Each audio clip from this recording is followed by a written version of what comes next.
All right. Geoffrey Zakarian, 2 words, always follow him, sartorial splendor. We are here at the Pebble Beach Food and Wine, and can we just, what are you wearing?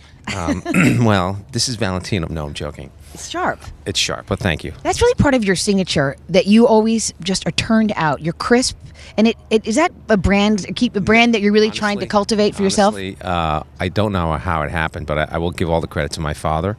Things just sort of seep into the next generation, and he definitely has affected me. When I remember as a kid growing up, my dad, who was very poor, very, very lower middle class. This is in Worcester, Massachusetts? Who is a school teacher, and he was a musician, school teacher. He taught music, and he always dressed all the time. And I'm telling you, this man wore a suit and tie for breakfast.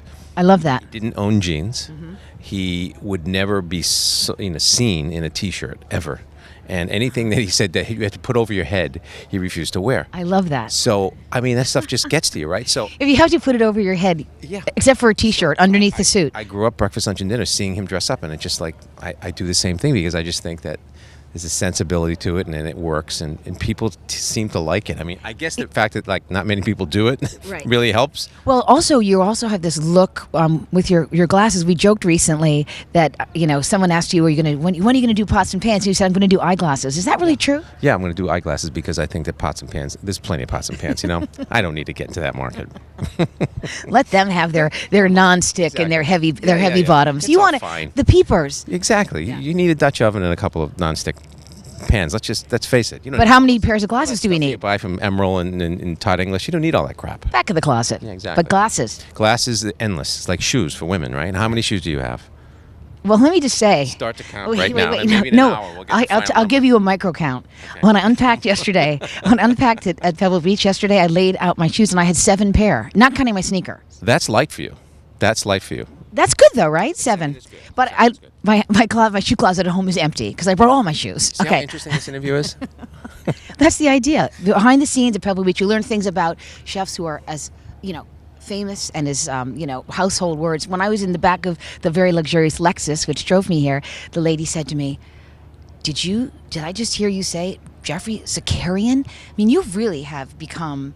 Well, the preeminent star of Food Network. It's true. It's really, I wake up every morning and I pinch myself because this happened when I was 50, and it's really strange. But I'm blessed that it happened, and I tell people every day I want more. It's just so much fun. Well, you do it very well, and you're so well respected. And let's talk about what kind of a commitment you make as a chef when you come to a huge event like this.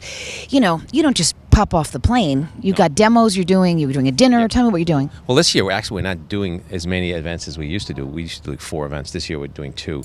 That's because your agent did a better job. He did actually. No, but from 4 to 2, that's going in the right direction. Yeah, it's a lot of work, but Coastal Luxury, they're just amazing. We played golf yesterday. They would come out from chef to chef, and they gave us lobster sandwiches, caviar on the golf course. Right? They stopped the play, and they here have a spoon of caviar. How did it affect your game? Well, we played great.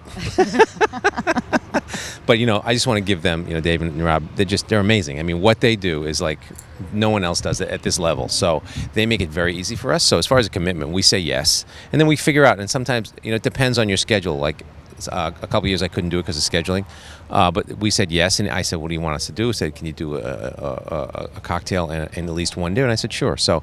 But they make it great for us. The chefs make it great for us. Lex makes it amazing. The sponsors. It's a very easy event for us to do.